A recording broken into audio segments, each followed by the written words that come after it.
Novel e fanfic narradas. Game of Thrones, segundo filho da casa Targaryen. Capítulo 361. Problemas do Lord Pufffish.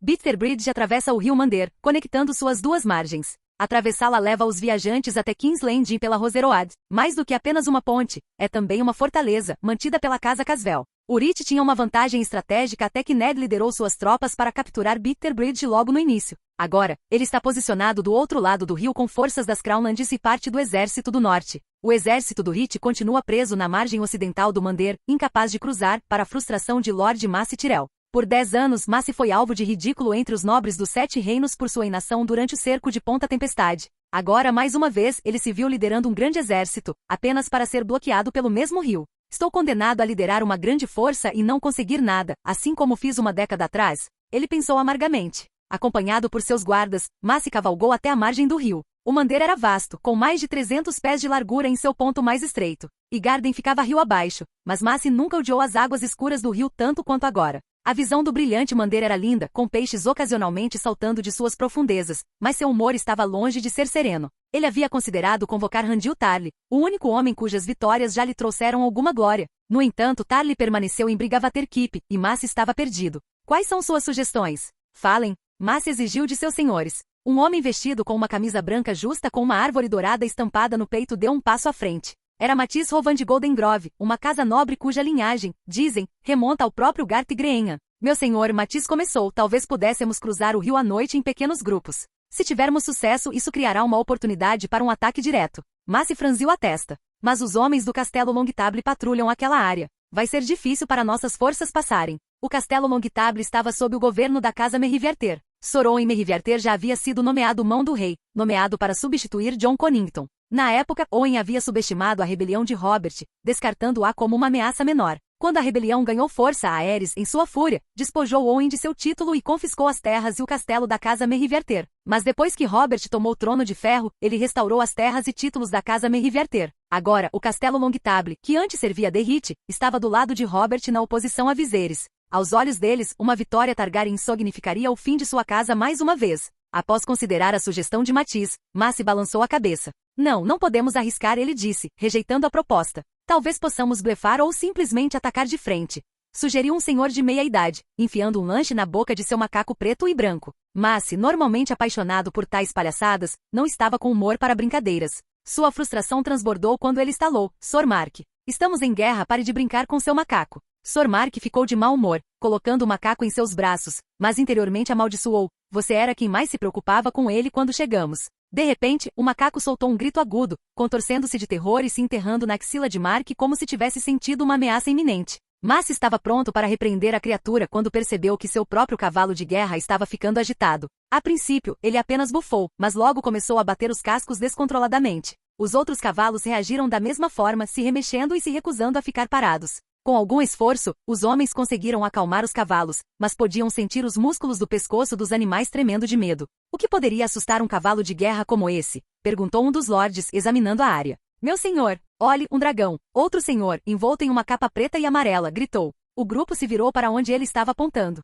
No alto do céu, vários dragões voavam em direção a eles. As cores das criaturas eram difíceis de distinguir contra o fundo azul, mas a silhueta inconfundível de suas asas enormes, grandes o suficiente para parecer que poderiam envolver a terra, não deixou dúvidas. Os nobres dos Sete Reinos tinham visto a imagem de dragões inúmeras vezes em livros. Não havia como confundir agora. Um dragão. Margaery me escreveu que Daenerys cavalgava um com ela. Poderia ser o prateado? A expressão de Mace se suavizou quando o dragão se aproximou. Não havia como confundir, Viserys ou Daenerys deviam estar cavalgando suas costas. Se ele não conseguia vencer com um dragão ao seu lado, ele poderia muito bem se jogar no rio. Depressa! Venha comigo para cumprimentar sua graça, Viserys. Mace exclamou, a excitação tomando conta dele quando 7 dragões pousaram graciosamente na margem plana do rio. Enquanto isso, não era apenas o exército de Derrite testemunhando esse espetáculo, as forças do outro lado do Mander bloqueando seu avanço. Também viam os dragões claramente. O que tinha sido uma posição segura para as tropas de Ned rapidamente se tornou incerto com a chegada dos dragões. Ned e seus senhores correram até a torre de vigia para ter uma visão melhor. Segurando um telescópio de lente única que ele havia adquirido de MYR, um investimento caro graças às políticas de embargo de Viserys, Ned examinou a cena. Através do vidro, ele podia ver as bandeiras da Rosa Dourada tremulando perto dos dragões. As 7 criaturas agacharam-se perto do rio bebendo água.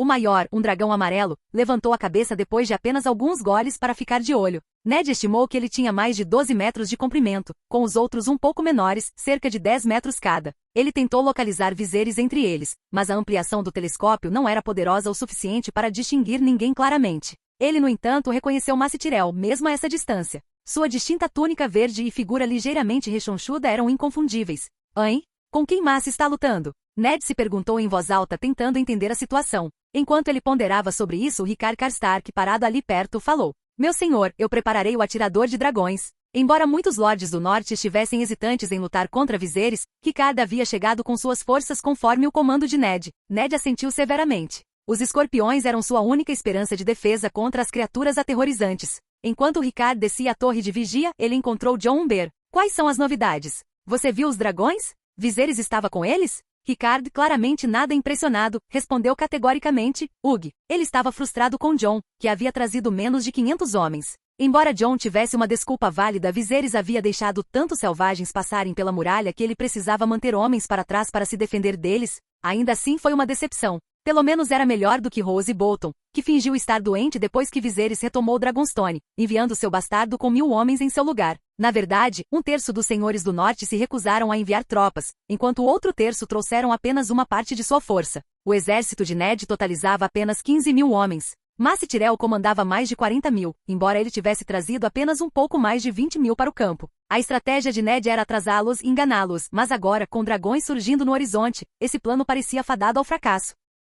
Capítulo 362. Esse velho não é burro. Ned agora podia sentir o cansaço se espalhando pelos soldados do norte. Ele não esperava que Viserys aparecesse corajosamente diante do exército do norte assim, e isso só aprofundou a sensação de exaustão entre as tropas e os nobres. Seu dragão voou do sul. Poderia já ter ido para Dorne? Ou capturou Nigetson? Ned se perguntou. A queda de Nigetson não seria surpreendente. Doran trouxe mais de 20.000 homens com ele. Antes que Viserys possa atacar Sormans End, Summeral ainda está em seu caminho. Ned formou um plano sombrio em sua mente. Com base no momento, parecia improvável que Viserys liderasse todos os 7 dragões para um ataque direto a Summeral. Apesar de seu poder assustador, os dragões não eram invencíveis. Eles testaram suas bestas de tiro de dragão no crânio do dragão gigante abaixo da Fortaleza Vermelha, e os dardos perfuraram. Embora Ned tentasse se acalmar, uma sensação desconfortável o atormentava. Frustrado, ele desceu da torre de vigia, decidindo caminhar entre os soldados para levantar seus ânimos. Poucos minutos antes, Mace avistou Viserys e não conseguia acreditar no que via. A figura desgrenhada e mancando diante dele era Renly Baratheon. Depois de toda a confusão, Renly havia retornado, embora não como Mace havia imaginado. Ainda mais chocante, seu próprio filho, Loras, havia retornado também vivo e ileso. Embora parecesse que o dragão de Viserys o havia cuspido para fora, Loras estava notavelmente inteiro. Mace, embora não fosse conhecido por sua genialidade, não era tolo. Ele sabia que para seu filho voltar vivo, Viserys deveria ter feito um esforço extraordinário. Em circunstâncias diferentes, Loras poderia facilmente ter sido jogado por cima do muro. Enquanto Mace se preparava para agradecer a Viserys, seu alívio foi interrompido por Loras correndo por ele para cuidar de Renly. Seu bastardo! O que você está fazendo? Mace berrou, seu rosto ficando vermelho de fúria. Seus olhos se arregalaram quando ele levantou seu chicote de montaria e chicoteou Loras. Isso era uma traição à casa deles, uma desgraça. Se implorar havia impedido Loras de ser enviado para a muralha, agora Mace temia que ele teria que implorar para Viserys não matá-lo por essa ofensa. Maldito seja! Maldito seja! Mace rugiu, seu temperamento fervendo enquanto Loras permanecia obstinado. O chicote de montaria estalava nas costas de seu filho, deixando vergões vermelhos e raivosos. A mente de Mace correu. Se isso continuar, a casa vai sofrer. Seus ataques se tornaram mais cruéis, alimentados pelo desespero. Chega, Lord Mace. A voz de Viserys cortou o ar, e em um instante, ele agarrou o braço de Mace, parando o próximo golpe. Mace, abalado, não conseguiu continuar. Eu respeito a posição dele, disse Viserys calmamente, acalmando a situação. Loras não era apenas um simples cavaleiro, ele era um protetor. Para Renly, Loras era mais do que um guarda-costas. Ele oferecia segurança e companheirismo, uma combinação rara. É como ter 2 guardas em um. Veja só que desgraça a guarda real se tornou. Hoje em dia, um guarda é considerado competente se não assassinar seu rei ou cometer adultério com a rainha, não importa alguém como Sor Loras. O tom de Viserys era cortante, e Mace sabia que não era um elogio. Sem dizer uma palavra, Mace desembainhou sua espada e a jogou no chão na frente de Loras. Mate-o, ele gritou, ou eu vou deserdá-lo. Para começar, eu nunca tive nenhuma herança, Loras retrucou. Então você não carregará mais o nome Tyrell, ameaçou Mace, com a voz fria. O bom e velho Mace, pronto para jogar a casa Tyrell ao mar para salvar a própria pele, Viserys pensou. O homem não era tolo, mas não estava disposto a deixar Mace sacrificar seu filho tão facilmente. Não podemos matar ele ainda, e eu admiro Sr. Loras Viserys disse calmamente, seu olhar alternando entre pai e filho. Lord Mace, apenas mantenha-o sob controle. Certifique-se de que ele não se desvie para o lado de Robert. Obrigado, Vossa Graça, por sua misericórdia, respondeu Mace, sabendo que sua aposta havia falhado. Viserys não tinha intenção de matar Loras. Enquanto Loras vivesse, ele seria um bem valioso, tanto pelo que havia conquistado quanto como alavanca sobre a casa Tyrell. Se Loras seria quebrado por essa aprovação não era problema de Viserys. Terminadas as negociações, Viserys voltou sua atenção para assuntos mais urgentes. Vamos voltar para o quartel. Mande uma mensagem para Ned, quer uma reunião, ele ordenou. Após chegar ao acampamento de Mace, o desdém de Viserys pelo estado dos lordes de Westeros só aumentou. Uma coisa era casas nobres enviarem exércitos de qualidade variada, mas era absurdo arrastar jovens inexperientes como Edric Dany para a batalha, como Doran havia feito. Randyll Tarly era rara exceção, um general competente em um mar de mediocridade. Mas o acampamento de Mace era uma caricatura do caos. Já era ruim o suficiente que seu exército viajasse com seguidores do acampamento e prostitutas, mas até mesmo sua própria mãe trouxera um circo. Os Targaryens podem ter caído, mas os Tyrell são uma desgraça, Viserys pensou amargamente. Em retrospecto, os mercenários que ele havia contratado eram de melhor estirpe do que muitos dos soldados aqui. Mesmo em seus dias com os Windlong, alguém que ousasse manter um macaco de estimação, teria sido rapidamente decapitado. Quanto aos Imaculados, eles teriam sido disciplinados demais para tolerar tal absurdo. O plano original de Viserys tinha sido cauteloso, ele havia reunido 40.000 homens em Pedra do Dragão, acreditando que seria o suficiente para ganhar uma posição em Westeros. Agora, avaliando o estado das tropas do Uryth, ele percebeu que havia superestimado a proeza militar dos exércitos de Westeros. Se isso era o melhor que Mace podia oferecer, a natureza cautelosa de Viserys tinha sido muito reservada. A qualidade desses homens era assustadora, e o próprio Mace era mais uma desvantagem do que um trunfo. Não quero que Mace fique aqui por muito tempo, Viserys refletiu. Se ele ficar por aqui, sua incompetência ficará clara demais para todos. Viserys quer negociar comigo? Ned perguntou, sua voz cheia de suspeita enquanto os lordes se reuniam em sua tenda. Entre eles estavam alguns nobres de cabelos loiros, enviados por Tyrion para ficar de olho nele. O enviado de Mace, de pé diante dele, respondeu calmamente, sim, meu senhor. Volte e diga a ele que não retirarei minhas tropas, nem me renderei, Ned respondeu firmemente. Sua postura decepcionou alguns dos senhores do norte, que tinham uma tênue esperança de uma resolução pacífica. Mas essa foi a decisão de Ned, e no norte, a lealdade ao senhor era primordial. Os senhores do norte, criados em uma tradição de obediência, seguiriam seu comando. Vossa Graça não pede rendição. Ele só deseja se encontrar com você, esclareceu o enviado. Encontrar-se comigo? Ned repetiu, enfatizando a palavra com descrença. Ele não conseguia entender por que Viserys iria querer encontrá-lo pessoalmente. Se Viserys quer uma reunião, então dê-uma a ele, Stafford Lannister interrompeu. Ele era cunhado de Tywin e havia sido enviado, junto com seu filho Daven, para apoiar Ned em nome dos Tyrells. Stafford não se opôs à ideia de uma reunião. Ele temia que se Ned resistisse por muito tempo, ele poderia ceder à pressão e se encontrar com Viserys em segredo, causando caos em suas fileiras. Melhor se encontrar abertamente e controlar a situação. Relutantemente, Ned concordou com o convite de Viserys. Eles se encontrariam em território neutro, no meio do rio Mander, de barco. Sua Graça Viserys, ele não pode nos atacar com seus dragões, pode? Jon Bear deixou escapar, suas palavras revelando a preocupação na mente de todos. Apesar dos problemas causados pelos selvagens de além da muralha, Gryachon encontrou benefícios inesperados na situação. Os selvagens, embora problemáticos, eram surpreendentemente disciplinados. Qualquer um pego cometendo crimes como roubo, assassinato ou estupro era executado rapidamente, antes mesmo de poder vestir o preto. Sua migração para o sul trouxe um influxo muito necessário de mão de obra, fazendo Gryachon se sentir um senhor mais rico. E ele não era o único. Muitos nobres do norte começaram a reconsiderar suas opiniões sobre os Targaryen. Rumores de que Viserys se encontrava com senhores do norte em particular já estavam circulando, inspirando canções de bardos sobre suas novas alianças no norte. É claro que Vossa Graça está disposto a jurar sobre o Mander se necessário, acrescentou o enviado.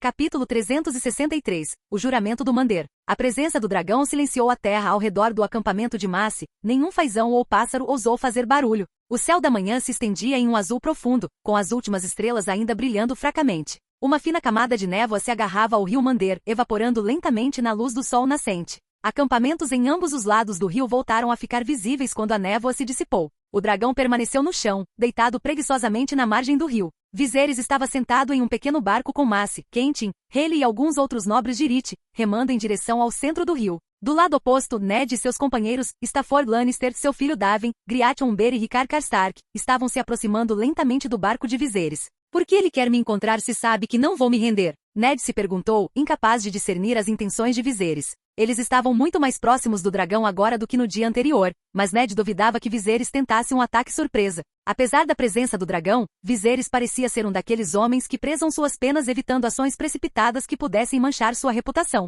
Logo, os dois barcos se afastaram para menos de 2 pés um do outro. Ned percebeu a aparência de Viserys mais claramente. Seu cabelo prateado brilhava sob a luz da manhã, e ele usava preto da cabeça aos pés, com um anel de osso de dragão em cada dedo. Em sua cintura pendia uma espada de aço valeriano, uma que ele havia conquistado em Braavos. De repente, os olhos de Ned pousaram em uma figura inesperada a bordo do barco de Viserys. Um homem, segurado por 2 guardas, estava sentado com uma perna dobrada para cima como se estivesse machucada. Esse é Henry, pensou Ned reconhecendo o homem imediatamente. Meu senhor, não é Henry? Griation foi o primeiro a falar, sua voz estrondosa cortando o silêncio, atraindo a irritação de Rickard. Stafford, vendo Henry também, inclinou-se para a frente com os olhos arregalados de descrença. Se esse é realmente Henry, então Ponta Tempestade já não caiu? O pensamento enviou ondas de preocupação pelo grupo de Ned. Antes que Viserys pudesse dizer uma palavra, sussurros de pânico se espalharam entre os homens de Ned. O lado de Henry claramente havia preparado bestas de dragão, uma precaução clara caso os dragões de Viserys decidissem atacar.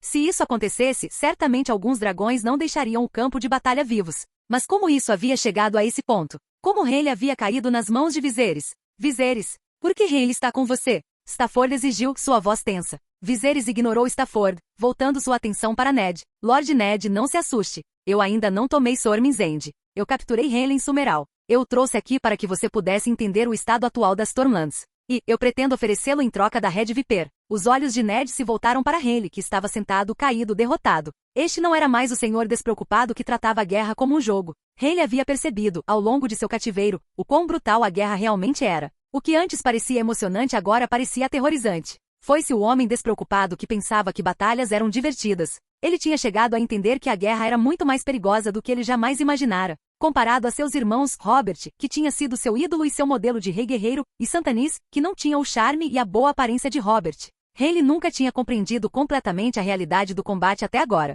Henry nunca tinha testemunhado Santanis vencer uma batalha e sempre menosprezou seu irmão severo e silencioso. Mas agora, refletindo sobre sua própria derrota, ele finalmente entendeu o quão difícil deve ter sido para Santanis durante o cerco de Ponta Tempestade. Se tivesse tido a chance novamente, Henry teria ficado em Ponta Tempestade, onde ele pertencia. A troca de prisioneiros foi apenas o começo. Logo, Viserys e Ned começaram a discutir o conflito maior. Pelo relato de Viserys, Ned soube dos acontecimentos sombrios. Brigavater-Keep havia caído, e o exército de Dorne havia avançado para as Stormlands. Viserys planejava enviar suas forças para perto de Arrenhal. Ned não tinha percebido quão rápido a situação havia se deteriorado em apenas alguns dias. Stafford, parado ali perto, empalideceu. Isso significava que as forças das Westerlands ficariam presas no sul, incapazes de ajudar as Riverlands ou Arrenhal. Rickard Karstark também percebeu a gravidade da situação. Viserys agora tinha uma vantagem significativa e precisava apenas de uma vitória decisiva para recuperar o Trono de Ferro. Essa vitória poderia vir em Arrenhal, ou mais provavelmente, pensou Rickard, no olho de Deus.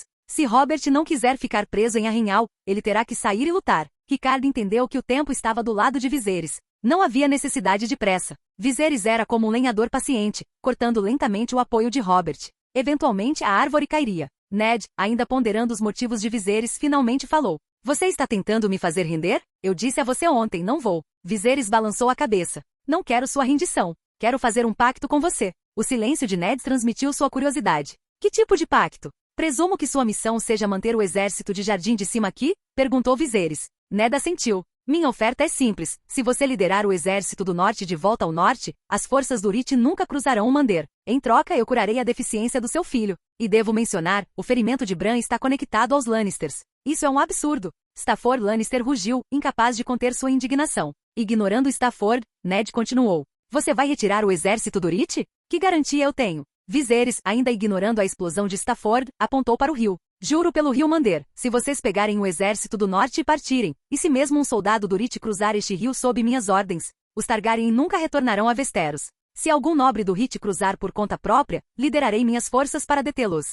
Mace Tyrell, parado ali perto, sentiu uma onda de confusão enquanto ouvia. Espera, o quê? Sua expressão refletia o crescente desconforto que sentia sobre a declaração ousada de Viserys. Ao mesmo tempo, Stafford sentiu uma pontada de insulto. Stafford, percebendo a hesitação de Ned, virou a cabeça e gritou. Por que você faria tal oferta? Ned Stark. O que isso significa? Antes que Stafford pudesse continuar, Viserys se virou bruscamente, sacou a espada de Quentyn e a balançou contra ele. Um clarão de aço cortou o ar, seguido por um grito quando a lâmina perfurou a coxa de Stafford. Ele caiu, agarrando a perna em agonia. Se você interromper de novo, eu te mato, Viserys rosnou, sua voz fria. Daven, filho de Stafford, olhou para Viserys com fúria fervente, mas não fez nada, paralisado pela ameaça pairando no ar. Como eu estava dizendo, Viserys continuou, sem se incomodar com o caos que acabará de causar, os caminhantes brancos estão chegando, e estou preparando 3 linhas de defesa. A primeira é a muralha, a segunda é o vasto norte, e a terceira é o pescoço. Quero que você, Ned, retorne ao norte e fortaleça a muralha contra os caminhantes brancos. Ned piscou, incrédulo. Caminhantes brancos. Ele mal conseguia acreditar nas palavras que saíam da boca de Viserys. Apenas alguns meses atrás, ele havia executado pessoalmente um desertor da patrulha da noite que alegava ter encontrado os caminhantes brancos. Isso é verdade? Perguntou Ned com a voz cheia de dúvida. Por que você acha que eu fui tão longe para mover os selvagens para o sul da muralha? Viserys respondeu, seu tom mortalmente sério. Quando os vivos são atingidos pelos caminhantes brancos, eles se levantam como os mortos. Eles são incansáveis e não temem nada, nem a morte nem a dor. Capítulo 364. A escolha da responsabilidade. Diante das condições que Viserys havia imposto a ele, Ned Stark se sentiu completamente dividido. Em seus 30 e poucos anos, ele raramente havia enfrentado situações tão complexas quanto essa. Quando ele era apenas um homem, seu pai e seu irmão foram brutalmente assassinados por Aerys, e ele fez o que qualquer filho e irmão mais novo faria. Ele buscou justiça e vingança. Depois que os Targaryens foram derrubados, ele retornou ao norte, contente em ser o Lorde de Winterfell. Ele passou mais de uma década em relativa paz, criando 5 filhos com Catelyn, até que a carta de Lysa chegou, acusando os Lannister de assassinar seu pai adotivo. Então Robert trouxe notícias do ressurgimento de Viserys, e Ned se viu arrastado de volta para o reino da política, agitação interna e ameaças iminentes. Ele seguiu Robert até Porto Real, mas o que se seguiu foi além de sua compreensão. Em apenas alguns anos, Viserys subiu ao poder em um ritmo assustador. O que Ned antes pensava ser um simples conflito pelo trono agora parecia muito mais complexo. O jovem governante Targaryen não estava contente em apenas reivindicar o trono de ferro, sua visão se estendia muito além disso. Você pode me dizer o que realmente está fazendo? Perguntou Ned, sua confusão ainda evidente. Eu já expliquei, Viserys respondeu calmamente. Essa batalha que estamos prestes a lutar, se eu vencer ou perder não importa muito. Se o Hit vencer, é apenas um benefício adicional. Se você vencer, isso não impedirá a derrota final de Robert. Então, estou pedindo que você leve seu exército de volta para o norte e se prepare para o que realmente importa, os caminhantes brancos. Mesmo que você apenas corte algumas árvores e queime carvão, isso seria mais valioso do que desperdiçar vidas aqui por nada. Ned hesitou, dividido entre sua lealdade a Robert e a crescente ameaça da qual Viserys falava. Ele não conseguia descartar facilmente o vínculo de amizade entre ele e Robert.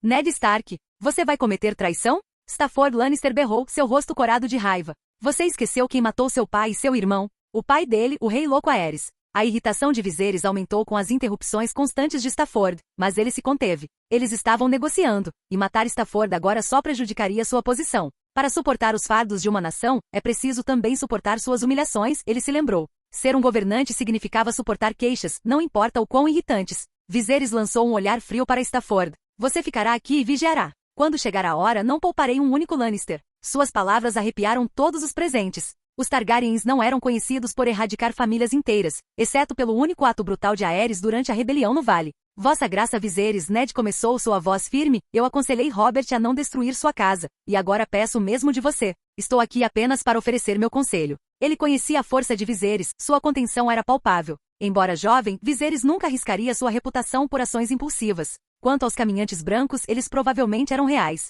A determinação de Ned começou a vacilar. O inverno está chegando, ele se lembrou, o lema Stark ecoando em sua mente. Embora seu rosto permanecesse estoico, seu aperto aumentou em torno do punho de sua espada. Seus olhos se moveram através do rio, onde os 7 dragões estavam observando-o calmos e não ameaçadores. Peixes saltaram da água quando uma rajada repentina de vento agitou o ar. Momentos depois, gotas de chuva começaram a cair, espirrando no rio e formando ondulações na superfície. Rachadura. Um trovão ressoou no alto e em um instante, a chuva leve se transformou em uma chuva torrencial pesada. Todos estavam encharcados. O sangue de Stafford se misturou com a água da chuva, vazando pelo convés do barco. Cabelo grudado na testa, roupas grudadas na pele, mas Ned e Viserys permaneceram imóveis, olhando um para o outro através da tempestade. Viserys estendeu a mão. Ned hesitou por um breve momento antes de agarrá-la firmemente, selando o pacto. Enquanto Ned e seu grupo retornavam, os eventos que tinham acabado de acontecer pareciam surreais. Nunca antes na história de Westeros tal pacto havia sido feito entre um Lorde do Norte e um Targaryen. Você está me dizendo que Viserys não cruzará o rio até que partamos?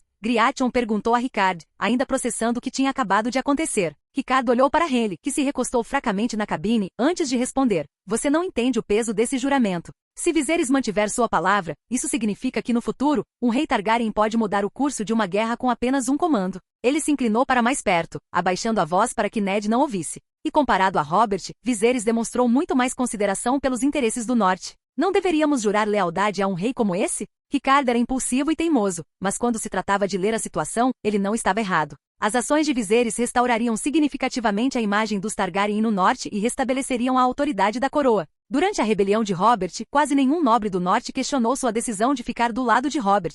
O declínio da família real foi uma razão, mas o comportamento cada vez mais errático e indigno dos reis Targaryen foi outra. Na verdade, Ned sentiu uma vontade irresistível de se ajoelhar e jurar lealdade no momento em que Viserys estendeu a mão. Lealdade ao rei sempre foi um dever moral profundamente arraigado para ele. Ele nunca poderia ter jurado fidelidade a Aerys, a quem ele, e a maioria dos outros, via como um louco. Quanto a Robert, ele cresceu ao lado dele e sabia exatamente o tipo de homem que ele era com todas as suas falhas. Mas Viserys era diferente. Ele realmente impressionou Ned. Restavam poucos governantes que realmente valorizavam a vida humana, e a oferta de Viserys abordava duas grandes preocupações que pesavam muito na consciência de Ned. A primeira era seu dever para com Robert, e a segunda era o dever da casa Stark para com o norte. Normalmente, essas responsabilidades estavam em conflito direto, mas Viserys havia encontrado uma maneira de reconciliar ambas. Ao estender essa oferta arriscada, Viserys mostrou a Ned o que ele acreditava que um verdadeiro rei deveria ser, alguém que lidera com previsão e honra. O jovem Targaryen personificava um tipo de liderança que parecia rara, quase nobre em sua simplicidade.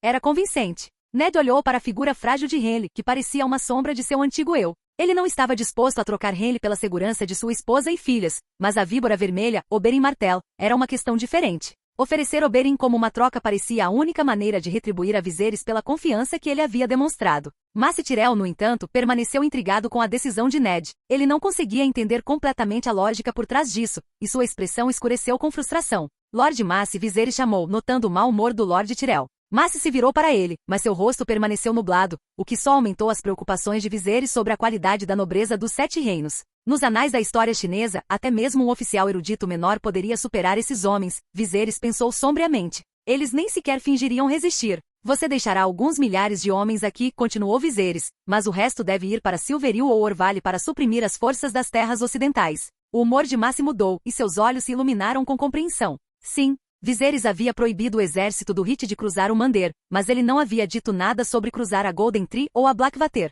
Se eles pudessem unir forças com Randil Tarly, eles teriam uma chance melhor de vitória. Então Viserys, esse era seu plano o tempo todo? Mace pensou, seu rosto se iluminando enquanto a estratégia se desenrolava em sua mente.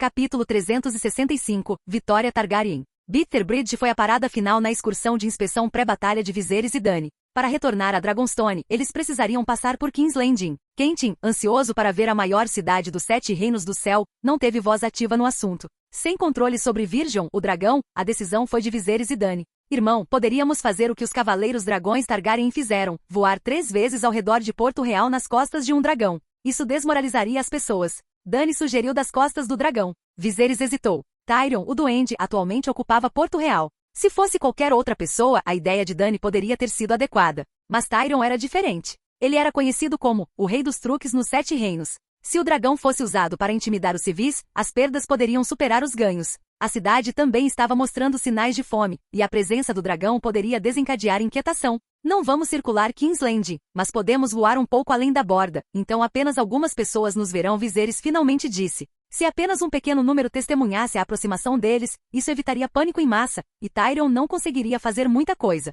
Com isso, eles decidiram voar sobre o lado oeste de Porto Real. Viserys sabia que, dada a natureza de Tyrion, Wyn especularia sobre o porquê de eles estarem no oeste. Qualquer pressão adicional agora aumentaria a probabilidade de ele cometer um erro no futuro.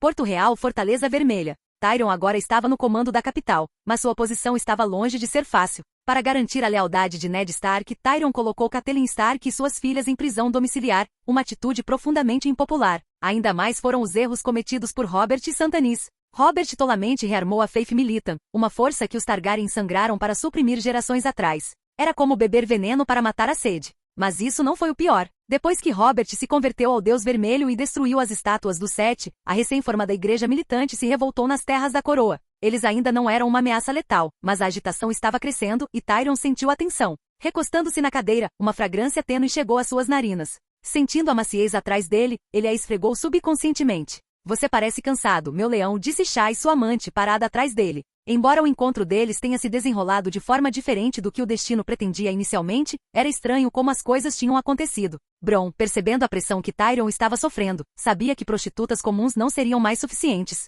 O inn estava vazio por dentro. Então Bron, entendendo suas necessidades como um companheiro, encontrou Shai. E Tyrion ficou mais do que satisfeito com o resultado, especialmente quando ela o chamou de meu leão. Isso o encheu de energia, tanto literal quanto figurativamente. Não, Tyrion murmurou. Acabei de ver um bando de idiotas ridículos. Eles dizem defender os 7 deuses, mas na realidade estão apenas disputando o favor de Viserys. Os Lannisters e os Baratheons eram agora um navio afundando, e todos queriam uma passagem a bordo da crescente frota de Viserys. Shai sabia pouco de política. Ela era apenas uma garota de 18 anos tentando sobreviver em um mundo perigoso, e Tyrion apareceu no momento certo. No começo, ela sentiu repulsa pelo anão feio, mas depois de ver seu poder e riqueza, ela se ajustou rapidamente. Com o tempo, ela até começou a gostar dele. Vendo que ela havia melhorado seu humor, Shai relaxou um pouco. Baque, baque, baque. Uma batida na porta. Shai escorregou para o canto quando Bron entrou. Ele olhou para Shai antes de se virar para Tyrion. Muitas pessoas no oeste de Porto Real afirmam ter visto um dragão, relatou Bron. Um dragão? No oeste? Tyrion repetiu, sua mente acelerada. Ele era do tipo que acreditava no impossível em vez do plausível, e rapidamente começou a especular porque Viserys estaria no oeste. Ele retornou de Oldon. Ele refletiu em voz alta. Tyrion se perguntou se Viserys estava envolvido com o septo estrelado em Vila Velha, especialmente porque Robert, agora rotulado como o Sem-Deus, provavelmente enfureceu a fé. Viserys poderia ter revelado algo a ele sobre Shai? Mas Vila Velha ficava a sudoeste de Porto Real, não a oeste. Então, para onde Viserys tinha ido? Talvez a Rinhal? A explosão de energia que ele acabará de ganhar com a companhia de Shai desapareceu rapidamente. Alguma notícia do meu irmão? Tyrion perguntou. Jaime estava estacionado em Lagoa da Donzela com seu exército, mantendo a linha de frente contra Viserys. Está tudo bem lá, Bron respondeu, esfregando o nariz. Embora tenha havido alguns problemas em Bitterbridge. Tyrion estreitou os olhos. Que problema? É o Ned? Sim. Ele evacuou o exército do norte. O quê? Não. Absolutamente não. Tyrion exclamou, como se Bron tivesse lhe dito algo completamente inacreditável. Depois de voar pela metade dos 7 reinos, Viserys e Dany retornaram à Pedra do Dragão. Assim que pousaram, ou melhor, assim que pousaram nas costas de um dragão, Viserys tinha boas notícias para compartilhar. Chinele havia dado à luz uma menina saudável. Isso foi, sem dúvida, um grande alívio para a casa Targaryen, que não produzia um herdeiro há mais de 10 anos. Mesmo sendo uma menina, a linhagem da casa Targaryen ainda poderia sobreviver. Agora que a notícia havia se espalhado até mesmo para cidades livres, esperava-se que presentes das principais cidades logo viriam. Vossa Graça, na verdade há mais boas notícias, informou Young Connington a Viserys. Nós capturamos Davos Seavort e Myrcella Baratheon. Bom, Viserys respondeu. Essas são realmente boas notícias. Casamento. Reféns. Na verdade, Viserys não estava preocupado com o relacionamento de Davos com o chamado Rei dos Piratas. O Rei Pirata era ambicioso e já havia buscado se expandir para os Stepstones. Mas depois que Viserys subiu ao poder, tanto os Stepstones quanto as Opeful Lands se tornaram proibidos para piratas e mercenários. Agora, com Myrcella e Davos em suas mãos como reféns adicionais, Viserys pode até considerar trocá-la pela Víbora Vermelha. Ele havia entregado o rei a Ned para negociar o retorno de sua esposa e filho. De acordo com o acordo entre Viserys e Dany, Dany daria o nome ao filho de sua concubina, enquanto Viserys daria o nome ao filho de Dany. Dany finalmente nomeou a recém-nascida Vitória Targaryen, simbolizando a vitória. Ao mesmo tempo, 2 ovos de dragão foram devolvidos a Tyrosh. O branco foi mantido por enquanto o ovo marrom dourado foi colocado no berço de Vitória. Capítulo 366. Mas notícias de Jaime. Pedra do Dragão. Torre do Tambor de Pedra, Salão do Trono. Convira Regis, Jorah e Young Connington, junto com um grupo de oficiais da Golden Company, a antiga Vinson Company, Rotes Aline de Braavos e outros se reuniram no salão. Entre eles estavam os nobres do Cracklow Point. As tensões estavam altas, pois a frota de Viserys havia atracado em Dragonstone, mas permanecia inativa. Os nobres, inquietos e incertos, aguardavam ansiosamente por notícias. Eustace e os outros haviam embarcado repetidamente em Dragonstone quase todos os dias, mas, a cada vez, eles retornavam de mãos vazias. Quando finalmente foram convocados, sua excitação era palpável. Viserys estava prestes a revelar seu plano para uma ofensiva geral. Viserys sentou-se à cabeceira de uma longa mesa, o mapa de Westeros aberto diante dele. Ele se dirigiu à multidão. A Rinhal é o centro que conecta o vale, as terras fluviais e Porto Real. Tomar a Rinhal significa garantir a vitória na Guerra de Libertação. Mas antes de marcharmos para a Rinhal, há 2 assuntos críticos a serem resolvidos. Primeiro, precisamos lidar com o exército no vale. Planejo usar a frota para bloquear o Trident e conter suas forças. Segundo, a ameaça do exército das Terras da Coroa. Jaime Lannister, o homem que assassinou meu pai, está estacionado em Lagoa da Donzela. Se pretendemos tomar a Rinhal, precisamos primeiro conquistar Lagoa da Donzela. Assim que Viserys terminou, Eustace de Cracklow Point deu um passo à frente ansiosamente.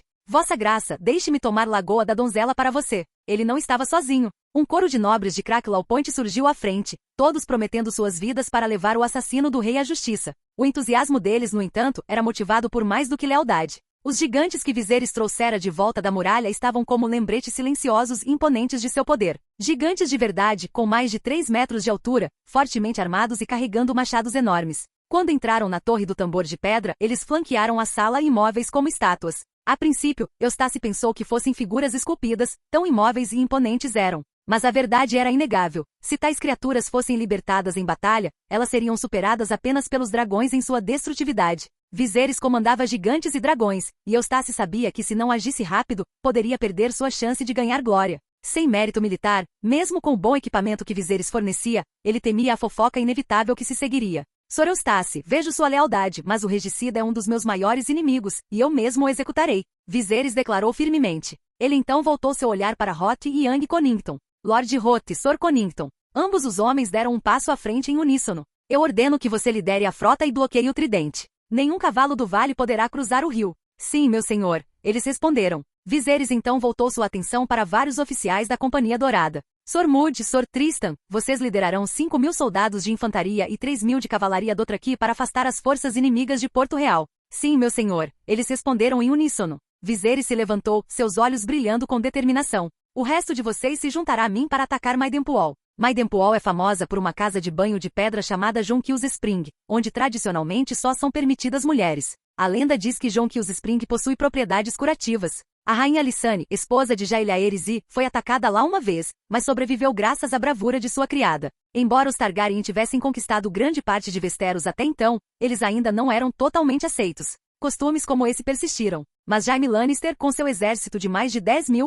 pouco se importa com tais tradições. Para ganhar o favor entre seus generais, Jaime se banhou com eles na fonte de Jonquil, ignorando o costume. Como o homem de mais alta patente, Jaime reivindicou muito espaço para si. Mas havia outro que exigia tanto espaço quanto ele, Gregor Clegane, a montanha. Tywin enviou seu assassino mais perigoso para ajudar Jaime. Embora a montanha não seja conhecida por sua habilidade com uma espada, seu tamanho faz os homens se encolherem. No campo de batalha ninguém pode pará-lo quando ele ataca. Mas é aí que sua utilidade termina. Quando ele comanda mais de 200 soldados, ele perde o controle deles. Mais próximos de Jaime, no entanto, estão duas figuras-chave, Lord Léo de Golden Totre, que comanda sua infantaria, e Adon de Ashemark, que comanda sua cavalaria. Esses dois são os braços direitos de Jaime. E não podemos esquecer da bucha de canhão que Tywin enviou, Gavin Westerland Crag, o mesmo homem que deveria ser o sogro de Robb Stark na linha do tempo original. Viserys trouxe um exército de imaculados. Dizem que são soldados que não sentem dor e não temem a morte. Alguém aqui os conhece melhor? Jaime perguntou. A escravidão era proibida em Westeros, considerada uma violação das virtudes dos Sete.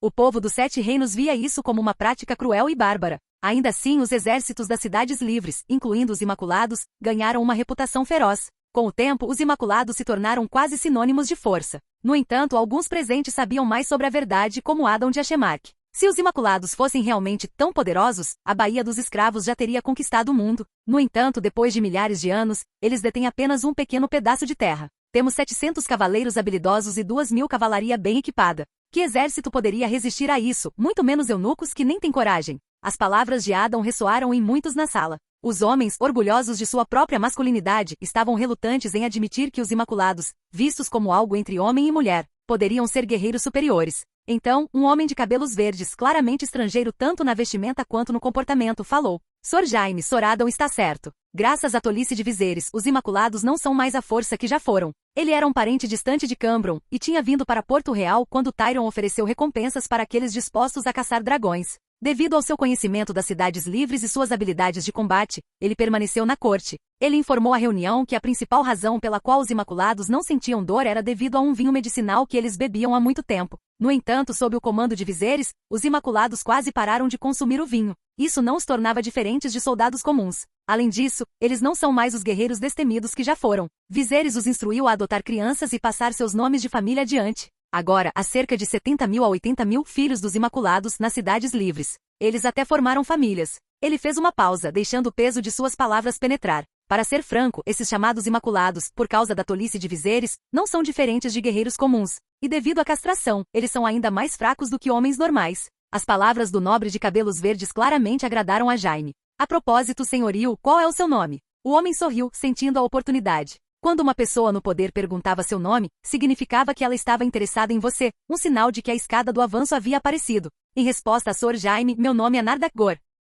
Capítulo 367. Assassinato das Sombras. Além da eficácia de combate dos Imaculados ter diminuído muito, disse Nardak Ghor, há mais boas notícias. Ajuda? Jaime perguntou, intrigado. Sim, continuou Nardak Ghor. Há um conflito de interesse significativo entre Viserys e o Banco de Ferro. Se pudermos estabelecer contato, podemos ganhar o favor deles. Jaime descartou a ideia. A notícia de Viserys saqueando a Baía dos Escravos já havia se espalhado pelo mundo há muito tempo. Até cidades poderosas como Carthage sofreram com seus ataques. Embora o Banco de Ferro pudesse ser rico, Viserys não tinha falta de fundos. Para ser franco, o Banco de Ferro era apenas isso, um banco. Não importa quão forte financeiramente, seu alcance só se estendia até certo ponto. Sem seu ouro, sua maior arma, eles não representavam nenhuma ameaça real. Além disso, a missão de Jaime não era deter Viserys em Lagoa da Donzela. Enquanto eles enfrentassem seu exército em batalha, as forças do Vale e das Terras da Coroa o cercariam. Matar ou capturar Viserys parecia improvável. Por enquanto, simplesmente repelir seu ataque seria o suficiente. O resto poderia ser resolvido depois. Quando todos terminaram o banho, Jaime se preparou para sair primeiro, enrolando seu hobby em volta de si. Mas assim que ele pisou para fora, ele correu para Lancel, que parecia em pânico. Lancel, outrora escudeiro de Robert, estava claramente angustiado. O atual escudeiro de Robert era agora seu filho bastardo, Gendry, o garoto que amava balançar o martelo tanto quanto seu pai. Gendry estava sob os cuidados de Ned, ou melhor, sob os cuidados de Ned como guiado por Mindinho. Quando Robert viu Gendry, ele imediatamente o reconheceu como seu bastardo, embora nunca o tenha legitimado. Os Baratheons e os Lannisters estavam agora no mesmo barco precário. Apesar do reconhecimento de Robert, algum senso de razão ainda permanecia. Lancel tirou uma carta do peito. Jaime a pegou sem dizer uma palavra, colocando-a em seu próprio manto. Então ele falou alto, os lords lá dentro ainda não terminaram. Voltem hoje à noite. Com isso, ele colocou um braço em volta do ombro de Lancel e saiu com ele. Ninguém atrás deles notou nada em comum. Quando eles saíram de vista, Jaime sussurrou. O que está acontecendo? É Ned Stark. Ele deixou Bitterbridge e está se preparando para retornar ao norte com um grande exército. Lancel respondeu com a voz trêmula. Jaime franziu a testa, afastando o cabelo loiro do rosto enquanto olhava para Lancel com descrença. Na verdade, mesmo que seu próprio irmão Tyrion o tivesse traído, ele nunca teria acreditado que Ned Stark o faria. Jaime tirou a carta e abriu. A caligrafia era inconfundivelmente de Tyrion. Dentro estava a carta original enviada pelos homens de Stafford. Comparando as duas, Jaime juntou as peças do que tinha acontecido, embora não conseguisse entender completamente. Viserys realmente persuadiu Ned com apenas um juramento? E pior, Renly, o Duende, tinha sido capturado vivo. Jaime nunca pensou que Renly fosse totalmente inútil, mas não esperava que ele fosse tão inútil. Felizmente, Sor Missandei ainda não havia caído, com Sor Courtney ainda segurando a fortaleza. Mas Sor Missandei também estava em uma posição precária contra as forças de Dorne. Courtney não era outro Santanis, ele não conseguia defender o castelo como no lendário cerco de Sor Missandei. De onde o exército do norte irá se retirar? Eles terão que passar pelo nosso território? Jaime perguntou, sua mente trabalhando rapidamente. Lord Tyrion disse que o exército do norte planeja retornar através da frota de Viserys e pode partir pelo rio Vendo-Ater, explicou Lancel.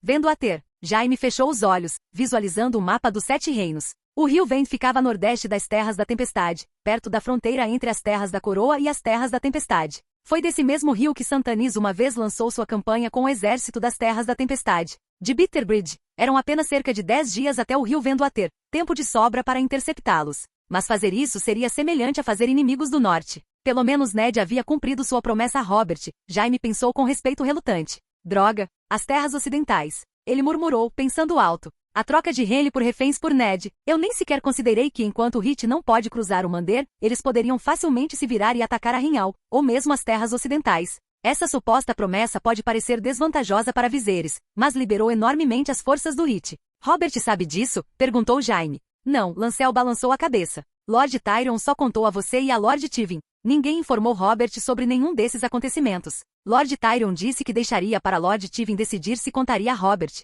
Muitos Lannisters agora se referiam a Robert em particular pelo primeiro nome, ou simplesmente como o Rei Gordo. Alguns, quando bêbados ou imprudentes, até o chamavam de usurpador. Jaime assentiu, sabendo que Robert estava cada vez mais volátil. Contar a ele era inevitável, mas como e quando seria crucial. Nos últimos tempos, a Bruxa Vermelha tinha sido uma visitante frequente nos aposentos de Robert. Ela não fez nenhum esforço para esconder isso, e Cersei, há muito resignada às infidelidades do marido, tinha se acostumado a isso. Ela tinha aceitado que Robert nunca mudaria. Até mesmo seu próprio irmão tinha começado a dormir com outras, e o rei passava os dias festejando nos bordéis de Porto Real. Mas recentemente a bruxa vermelha aparentemente desapareceu, junto com seu novo aliado, Mindinho, que havia sido apontado como o braço direito de Robert. Quando questionado, Robert simplesmente comentou que a bruxa vermelha agora carregava a esperança de reverter a situação. Mindinho, por sua vez, não tinha ideia do que essa suposta esperança implicava. Ele não entendia como a bruxa vermelha havia conseguido reconquistar a confiança de Robert, mas sabia que precisava cuidar de si mesmo. Enquanto isso, várias carroças de burro disfarçadas de carroças de fazenda passaram por Lagoa da Donzela e estavam se aproximando de Hawkshash, o centro de comando de Viserys para o próximo ataque a Arrinhal. Eles viajavam à noite, descansando durante o dia para permanecerem escondidos. Mindinho suspeitava que Robert tinha perdido o juízo. Algo está errado com aquele maldito trono de ferro, ele pensou sombriamente. Ele não conseguia imaginar que tipo de poder a bruxa vermelha poderia exercer para virar o mundo de cabeça para baixo. Mas Mindinho já tinha um plano. Ele pretendia enviar a bruxa vermelha diretamente para Viserys como um gesto de lealdade. Conforme se aproximavam de Hawkshash a apenas um campo de distância do quartel, ele decidiu que era a hora de avisar Viserys. Primeiro, porém, ele precisava garantir que Melisandre estivesse sob seu controle. Mindinho examinou a paisagem desolada. A área era remota, a grama amarelada ao redor deles oferecia uma excelente cobertura. Era o lugar perfeito para se esconder. As drogas que ele havia secretamente dado ao burro começaram a fazer efeito. O cavalo preto puxando a carroça agora estava espumando pela boca, recusando-se a se mover e arranhando o chão com dor óbvia. O que está acontecendo? Mindinho perguntou. Meu senhor, parece que o animal está doente, respondeu um dos homens nervosamente. Seus idiotas, vocês não conseguem lidar com algo tão simples assim? Sentimos muito, meu senhor. Vamos encontrar alguns animais mais fortes, disseram eles, apressando-se. Depois de fazer uma demonstração de frustração do lado de fora da carroça, Mindinho virou-se para Melisandre. Lady Melisandre, parece que nosso cavalo adoeceu. Vou mandar alguém para encontrar substitutos por perto. Obrigada, Lord Petyr, Melisandre respondeu suavemente. O rei Robert me pediu para lhe dar algo. Por favor, entre. Algo para mim? Mindinho perguntou momentaneamente confuso, mas assentiu, decidindo entrar na brincadeira. Manter Melisandre tranquila era mais importante do que questioná-la agora. Afinal, ele estava atraído por ela. Aquele cabelo vermelho fogo dela tinha um certo fascínio. Sempre que ia ver Robert, ele frequentemente encontrava Melisandre já nos aposentos do rei, os sons de dentro fazendo seu coração disparar. Ele quase conseguia imaginar o que havia além daquela porta, seus olhos verde-acinzentados se esforçando para perfurar a barreira e vislumbrar a visão lá dentro. O cabelo de Melisandre não era do mesmo vermelho framboesa de Catelyn ou Sansa, mas de um tom mais profundo e inebriante. Combinava com ela, e ela sempre exalava um calor estranho, realçado pelo rubi que pendia em seu pescoço. Cada movimento que ela fazia parecia sobrenatural, sua presença autoritária e sedutora. Mindinho inalou profundamente enquanto se aproximava da carroça, o cheiro estranho que emanava de dentro enchendo seus sentidos. Ele se firmou e então abriu a porta. Chegue mais perto, a voz de Melisandre chamou das sombras. Antes que ele pudesse responder, a mão dela disparou com velocidade sobre-humana, um borrão na luz fraca. Num piscar de olhos, Mindinho sentiu algo frio e úmido pressionado contra seu peito. Quando ele piscou e olhou para baixo, ele viu um coração ensanguentado, ainda batendo na palma de Melisandre. O grasnar repentino dos corvos quebrou o silêncio, seus gritos ásperos enchendo o ar enquanto a cena ao redor dele se contorcia com uma tensão estranha e sobrenatural. O mundo pareceu mudar, a atmosfera se tornando sufocantemente estranha e aterrorizante. Capítulo 368 – Espíritos afins. A situação diante de Petyr estava muito além de sua capacidade de compreensão. Seu coração havia sido arrancado, mas, de alguma forma, ele ainda estava batendo. E ele não estava morto. Meu senhor, o que foi? O guarda lá fora pareceu sentir que algo estava errado. Não, eu. Petyr gaguejou, tentando falar, mas encontrando as palavras escapando dele em um frenesi de pânico. Ele acenou com a mão, fingindo dispensar o guarda. Ele forçou um sorriso, embora suas feições faciais se recusassem a cooperar. Estou mentalmente estável agora? Ele se perguntou, mas, dadas as circunstâncias, ele já sabia a resposta. Ele não estava. Lady Melisandre, o que você? Ele parou de falar quando seus olhos caíram no coração, ainda batendo, embalado na mão de Melisandre. Não havia dúvidas agora, a vida dele estava inteiramente em suas mãos. Ela segura tudo o que importa naquela mão. Leve-me para o local que planejei com antecedência, Melisandre disse calmamente, seu olhar inabalável. A joia vermelha em seu pescoço brilhava fracamente, lançando uma luz assustadora em seu rosto. Não havia necessidade de ela proferir ameaças. Ele entendeu perfeitamente. Entendido, Petyr murmurou. Ele não ousou entreter um único pensamento de desafio. Ele não tinha dúvidas de que Melisandre tinha os meios para acabar com ele ou restaurá-lo com um movimento de pulso. Eles logo chegaram a uma cripta a sudoeste do quartel em Hawkshash. O local era escondido, estreito, mas suficiente para esconder uma carruagem. Enquanto viajavam, a mão de Petyr repetidamente vagava até seu peito, onde a cavidade agora estava afundada e oca. Não havia batimento cardíaco. De tempos em tempos, ele colocava uma mão sob o nariz, assegurando-se de que, pelo ritmo de sua respiração, ele ainda se agarrava à vida. Estou vivo? Só o ar entrando e saindo de seus pulmões lhe dava essa certeza. Ele não ousava nutrir um único pensamento desrespeitoso em relação a Melisandre agora. Só você e eu entraremos, a voz de Melisandre ecoou suavemente da carroça. Os outros guardarão a entrada. Sim, Lady Melisandre, Petyr respondeu imediatamente com medo de hesitação. Ele deixou os guardas para trás, guiando pessoalmente a carroça puxada por burros para dentro da cripta. A cripta estava quase completamente escura. A fraca luz amarela da lamparina a óleo que ele segurava iluminava apenas alguns passos à frente. A câmara de pedra se agigantava à frente como uma mandíbula esperando para engoli-lo. Em uma mão, ele segurava a lamparina, na outra, o chicote para o cavalo. Com um estalo agudo, o chicote atingiu o flanco do burro, seu som ecoando assustadoramente pela caverna. Mas não era só o cavalo que ele estava tentando controlar, Petyr estava chicoteando para longe seu próprio medo crescente. Logo depois, os dois chegaram ao local designado, que parecia ser uma caverna formada naturalmente. Raízes de árvores se agarravam às paredes de pedra ao redor, e o ar estava denso com o cheiro de vegetação em decomposição. Mindinho, mais atento do que quando tentava apenas ganhar o favor dela, até mesmo abriu a porta para Melisandre. Mas quando sua mão tocou a porta, a lembrança de Melisandre literalmente desabafando seu coração passou diante de seus olhos, fazendo-o estremecer. Inspire, expire, inspire, expire, ele repetiu para si mesmo, respirando fundo várias vezes para acalmar os nervos. Quando finalmente se sentiu composto o suficiente para encarar a mulher vermelha novamente, ele cerrou os dentes e abriu a porta da carruagem. Não importava. A visão diante dele roubou seu fôlego novamente. A primeira coisa que chamou sua atenção foram os rubis no pescoço de Melisandre, brilhando com um brilho intenso. Todo o interior da carruagem estava banhado pela luz vermelho-sangue dos rubis, lançando um brilho que lembrava uma mistura de fogo e sangue. Nessa luz assustadora, Mindinho conseguia ver tudo com muita clareza. E naquele momento, ele teria preferido a cegueira. Em algum momento, a cintura outrora fina de Melisandre desapareceu, substituída por uma barriga enorme e inchada. Os olhos de Mindinho se arregalaram em choque, sua mente correndo para compreender o que ele estava vendo. Não havia dúvidas em sua mente agora, Melisandre estava carregando sextuplos, sétuplos ou talvez até octuplos. O corpo dela, grotescamente deformado, lembrava o de uma aranha, membros finos e finos contrastados por um abdômen inchado. E seu rosto, antes impressionantemente belo, agora estava horrivelmente distorcido. O que antes era uma imagem de beleza agora se assemelhava a algo monstruoso. Ajude-me a descer, ela ordenou fracamente. Sim, sim, Lady Mindinho gaguejou. Apesar do tom frágil dela, ele não ousou entreter um único pensamento inapropriado. Ela ainda tinha seu coração, literalmente. Se eu pudesse apenas pegar meu coração de volta, será que... O pensamento passou brevemente por sua mente antes que ele rapidamente o descartasse. Ele já tinha visto gado sendo abatido antes, órgãos arrancados e comidos. Mas esses órgãos estavam conectados ao corpo. O que aconteceria se eu tentasse colocar meu coração de volta? Ele se perguntou. Era mágica. Magia pura e negra. E magia era algo que ele não sabia nada sobre. Mindinho decidiu que era melhor se concentrar em servir a mulher grávida, mesmo não tendo ideia de que tipo de criatura ela carregava dentro de si.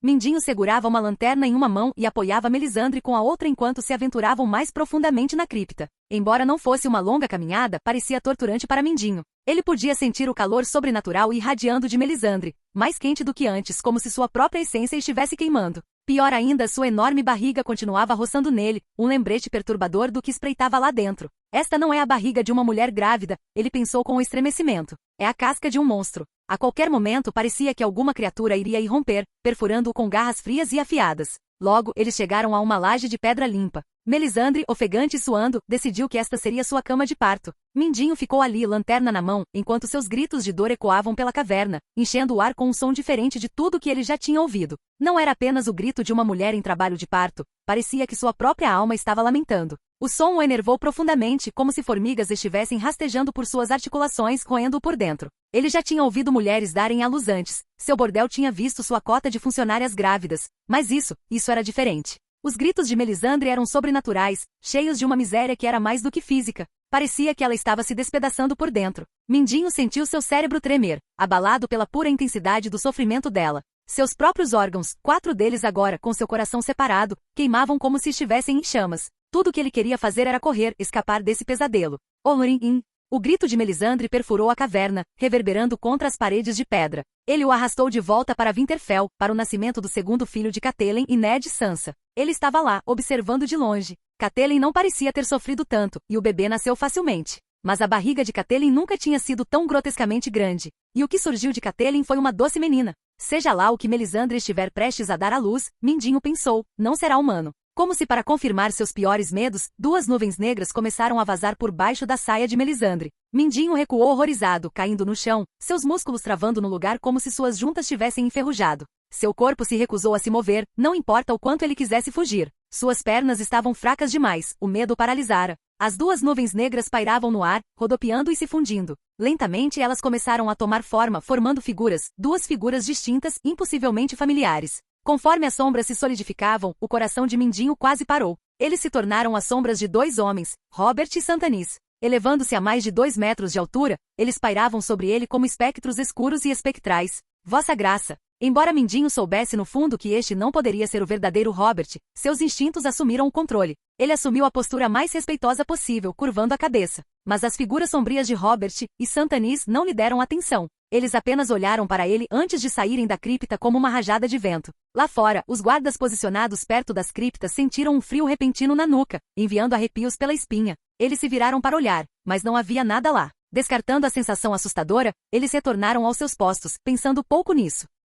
Descanso da torre. Hawkshash pertencia à casa Moton das Terras da Coroa. Conforme o exército avançava de Cracklow Point e se aproximava, William Moton, o atual Lorde, enviou seus filhos à frente para Viserys, esperando que eles pudessem se tornar seus guardas pessoais. Viserys não recusou a oferta, e o fato de Lord Moton se chamar William deixou Daenerys com uma impressão favorável. O exército chegou a Hawkshash sem incidentes, montando acampamento ao redor do castelo como uma área de preparação para suprimentos. Para marcar a ocasião, Sor Moton preparou um grande banquete de boas-vindas para Viserys. Embora parecesse um tanto comum para Viserys e sua companhia, Sor Moton acreditava que estava oferecendo o melhor que sua casa podia fornecer. Ainda assim, algo intrigava. Entre a comitiva de Viserys, havia um homem cujo traje não lembrava o de um nobre. Após uma inspeção mais detalhada, William percebeu que não era outro senão o Grande Pardal, uma figura que há muito tempo era um espinho no lado da nobreza das Terras da Coroa. Capítulo 369. Pardal Alto. Tudo estava como de costume perto de Hawkshash. Os Imaculados patrulhavam com precisão meticulosa, e até mesmo a cavalaria Dothraki, agora reformada pelo trabalho, era excepcionalmente dócil. Na verdade, eles estavam muito melhor sob Viserys do que tinham estado sob Drogo. Não só recebiam carne para comer de vez em quando, mas também estavam equipados com armaduras. Os Dothraki, longe de serem ignorantes, rapidamente perceberam o valor da armadura e como ela poderia protegê-los de ferimentos. Os soldados recrutados da Golden Company eram igualmente disciplinados. Após a guerra, eles tinham a opção de se aposentar do exército, e mesmo aqueles sem realizações significativas receberam a promessa de 3.000 hectares de terra. Para cada inimigo que matassem, eles receberiam 6.000 hectares adicionais sem limite máximo. Esse generoso sistema de recompensas resultou em um exército com moral alta, eficácia de combate superior e disciplina rigorosa. Não havia distrações no acampamento, nenhum circo ou entretenimento frívolo, e nenhuma prostituta do acampamento à vista. Dentro do salão de Hawkshash, Viserys estava no meio de receber o Alto Pardal. O homem diante dele era alto e magro, seu cabelo grisalho era um sinal de sua meia-idade. Suas roupas eram simples, uma longa camisa de lã, manchada e amarelada por lavagens pouco frequentes. No entanto, foi precisamente essa simplicidade que lhe rendeu mais respeito do que a atual mão do rei em Porto Real. Atrás do Alto Pardal estavam várias irmãs sagradas e septões, vestidos de forma semelhante em trajes humildes. Viserys ouviu pacientemente o homem, embora já soubesse de sua reputação e de muitos de seus feitos. Vossa Graça, eu andei descalço pelos 7 reinos, o Alto Pardal começou, sua voz calma e comedida. Eu espalhei a glória dos 7 deuses nas pequenas vilas onde outros não vão. O governo de Robert levou até o 7º nível do inferno a transbordar com pecado e corrupção. O Alto Pardal falava com precisão, suas palavras eram bem organizadas, e algumas de suas ideias, embora radicais, eram baseadas na razão. Não era de se espantar que ele tivesse conseguido julgar Cersei e Margaery na linha do tempo original. No entanto, as realizações atuais de Viserys eram grandes demais, seu poder vasto demais para que o Pardal o tratasse levianamente. Por fim, o Alto Pardal fez seu pedido a Viserys. A fé precisa de seu próprio exército.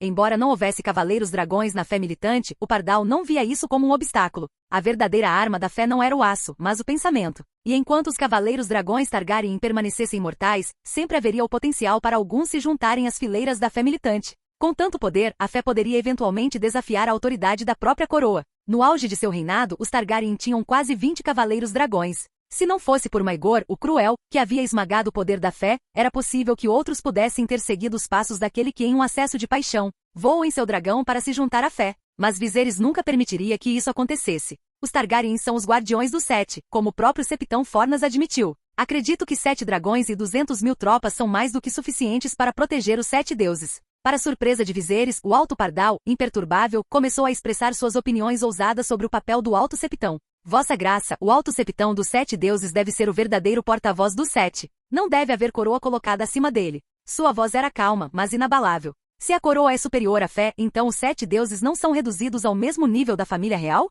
Perdoe-me por ser presunçoso, mas mesmo um rei, como você, não pode estar sempre certo. Pode. Os olhos de Viserys se estreitaram. Muito ousado, ele pensou. Quem ousar me desafiar será recompensado, de uma forma ou de outra. Ele percebeu que o Alto Pardal não era apenas um fanático sedento por poder. O homem tinha seus próprios ideais e a compostura para se manter firme diante de Viserys e seus oficiais. Este não era um fanático comum, talvez o Pardal tivesse chegado ao descanso de Hook pronto para morrer por sua causa. Mas Viserys sabia que não deveria dispensar um homem assim levianamente. O Pardal poderia ser útil, particularmente na batalha contra a crescente influência da fé de Errilolor. Ele poderia entreter a ideia de permitir um militante da fé, mas não dentro de Westeros.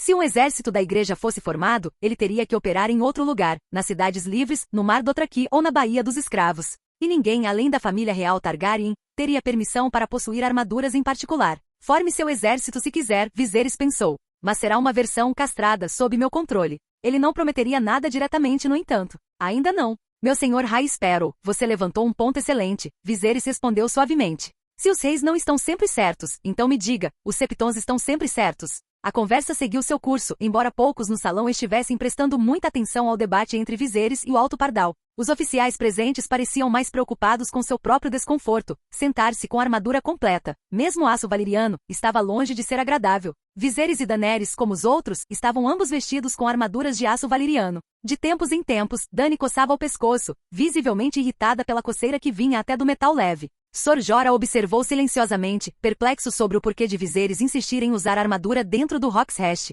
Era um local seguro. Dragões patrulhavam os céus acima, e Viserys e Daenerys, os 2 únicos cavaleiros de dragões, não tinham necessidade de atacar a batalha. Eles podiam simplesmente voar acima de seus inimigos e fazer chover fogo do céu. Por que se preocupar com armadura? Do lado de fora da sala, 20 guardas estavam de guarda, também em armaduras de aço valeriano. Que tipo de assassino poderia exigir tal preparação? Jorah se perguntou. Mas Viserys não estava preocupado com meros assassinos. Seus pensamentos estavam fixos em algo muito mais sombrio, a magia das sombras de Melisandre. A armadura de aço valeriano que ele e Dany usavam era sua última linha de defesa. E havia mais. A sala era forrada com uma mistura de sangue de dragão e argila, o método que Benerro lhe ensinara para proteção. Além disso, Viserys tinha uma reserva de pontos de atributos livres, outra salvaguarda. Contanto que ele não fosse decapitado por uma das sombras de Melisandre, ele acreditava que não morreria. Além disso, o sangue de Robert, outrora tão potente, havia diminuído em pureza. A força da magia das sombras ligada a ele provavelmente enfraqueceria também. Claro, era possível, já que ele ainda era neto da princesa Raelle,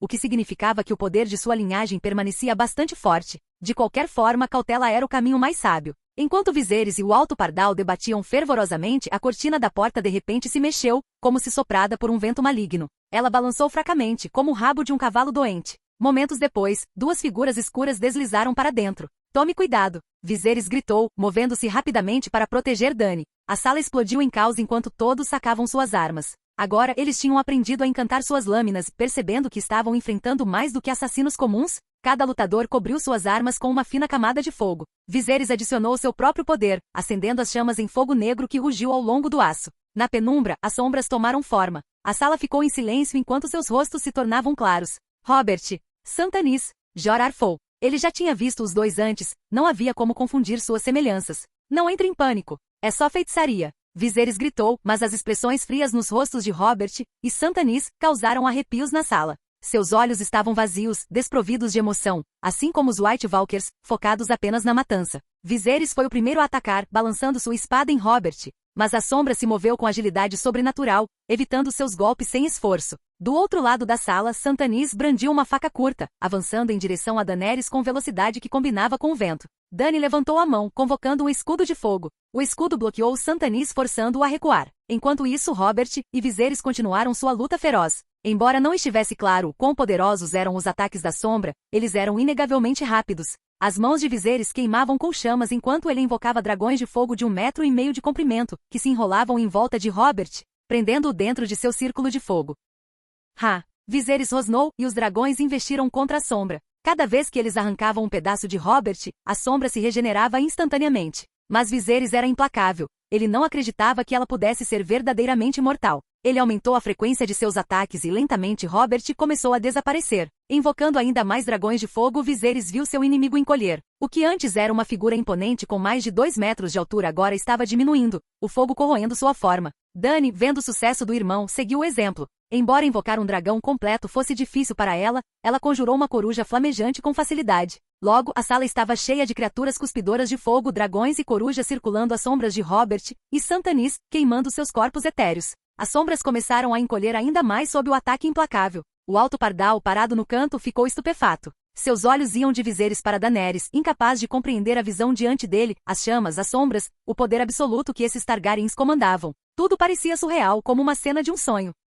Capítulo 370. Eu nunca concederei aos deuses autoridade absoluta sobre os humanos. Não importa o quão estritamente o Alto Pardal se mantivesse nos padrões de um asceta ou mesmo de um septão, a lacuna entre seu poder e a força quase milagrosa que Viserys havia demonstrado era inegável. Ele percebeu que o rei tinha sacerdotes vermelhos ao seu lado, exercendo poderes que iam além da compreensão mortal. Nada bom. Esta é uma crise para os 7 deuses. Embora o Alto Pardal ainda mantivesse suas convicções como um jogo de cartas, as habilidades de Viserys excediam em muito suas expectativas. Enquanto isso, sob o ataque implacável das criaturas flamejantes, as sombras de Robert e Santanis continuaram a encolher, suas formas reduzidas a menos de 1/3 de seu tamanho original. De acordo com o conhecimento de Viserys sobre a linha do tempo original, esses assassinos das sombras deveriam ter se dissipado após completar sua tarefa. No entanto, eles lutaram por muito mais tempo do que o esperado. Talvez Melisandre tenha pago um preço maior dessa vez, Viserys pensou. Aquela mulher com 2 faces, pregando destino para os outros enquanto tentava desesperadamente alterar suas próprias profecias.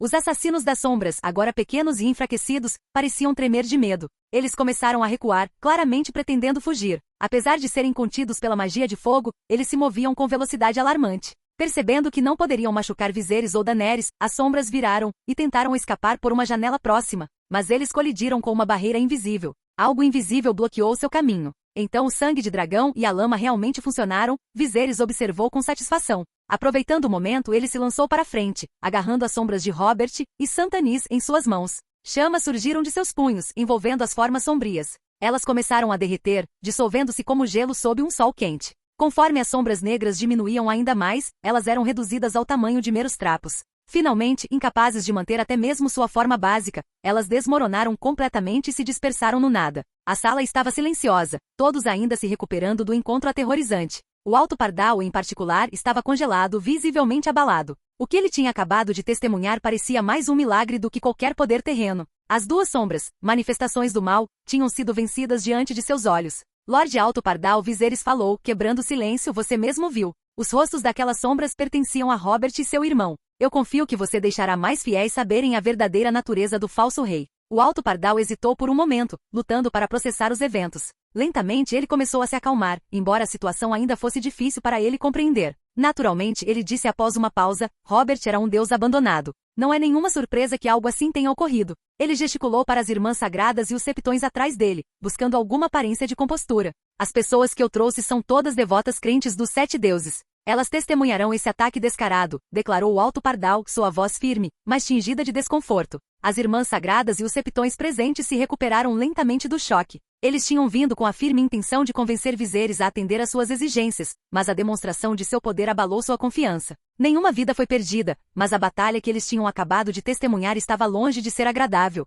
O desconforto persistia. Viserys levou o Alto Pardal para uma antecâmara silenciosa. Os 2 sentaram-se frente a frente, sozinhos, sem criadas, sem guardas. Até mesmo os móveis eram simples. Um contraste gritante com o que se poderia esperar de um encontro entre 2 das figuras mais poderosas nos reinos do secular e do espiritual. O Alto Pardal, sempre composto, fez questão de conter cada movimento. Vossa Graça, estamos dispostos a limitar o tamanho da fé militante até certo ponto, buscando apenas autoproteção. Contanto que tragédias como a queima dos ídolos dos 7 deuses por Robert não aconteçam novamente, ficaremos satisfeitos. Mesmo depois de testemunhar a demonstração esmagadora de poder de Viserys, o Alto Pardal repetiu seu pedido. Viserys esperava que ele oferecesse algo mais substancial, talvez um gesto de boa vontade ou assistência, especialmente considerando a fome em Porto Real, onde muitos crentes dos 7 deuses sofriam. Viserys esperava que o Pardal propusesse uma maneira de ajudar quando o exército real se movesse para Porto Real. Mas em vez disso, o Alto Pardal não fez menção às questões maiores, apenas pressionando sua própria demanda. Se o homem diante dele era um crente genuíno, ou alguém usando a fé como uma ferramenta para se inserir no mortal Game of Thrones, ainda não estava claro.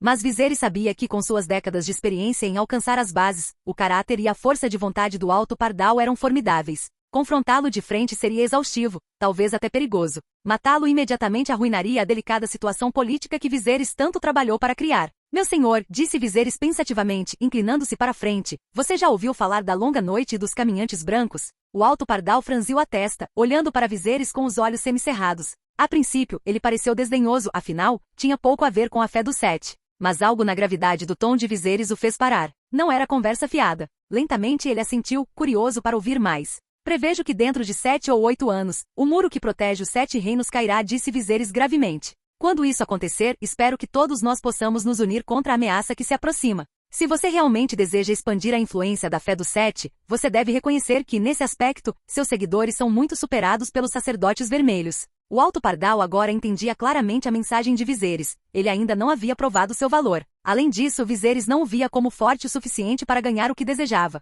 Seria difícil atingir seus objetivos. Mas a igreja ainda possuía algo que Viserys precisava, sua profunda conexão com as pessoas comuns. Como o Alto Pardal havia apontado, ele havia viajado para todos os cantos dos 7 reinos. Viserys precisava desse conhecimento para entender melhor as aldeias e, mais importante, para combater a crescente influência da fé do Deus Vermelho. Eu lhe darei 100.000 libras de grãos, disse Viserys, seu tom medido. Use-os para aliviar a fome do povo. Também enviarei meus próprios homens para monitorar e investigar a situação. Embora eu não concorde com a formação de um exército da igreja, prometo financiar a construção de 10 templos sagrados em Westeros no futuro. O coração do Alto Pardal se elevou. Esse foi um ganho inesperado. Mas apesar da oferta de grãos e templos, sua demanda principal, o exército da igreja, permaneceu não atendida. Vossa Graça, o Alto Pardal pressionou. Você realmente desconfia tanto da igreja? Poderíamos aprovar uma legislação para evitar uma repetição do que aconteceu durante o reinado do rei Maegor. Arrogante, Viserys pensou enquanto olhava o homem diante dele. Sua expressão ficou solene. Meu senhor Alto Pardal, ele disse firmemente, eu nunca concederei autoridade absoluta de Deus sobre o homem. Conceder, a Deus. O Alto Pardal ficou surpreso. Ouvir esse jovem governante falar em conceder poder a Deus lhe pareceu uma arrogância audaciosa, até mesmo mortal. Ele tentou responder cautelosamente Vossa Graça. Mas ao observar o rosto de Viserys, ele percebeu que não havia arrogância ali. Em vez disso havia uma calma, uma quietude que lembrava a razão e a certeza de uma montanha. Era como se Viserys tivesse vislumbrado um mundo onde deuses e homens pudessem conversar e até mesmo colaborar em termos relativamente iguais. E não apenas ele o vislumbrou, o Alto Pardal começou a se perguntar se Viserys tinha vivido em tal mundo. Caso contrário, como ele poderia falar com tanta convicção? Obrigado por assistir. Se gostou, deixa o like e inscreva-se. Quanto mais apoio, mais vídeos.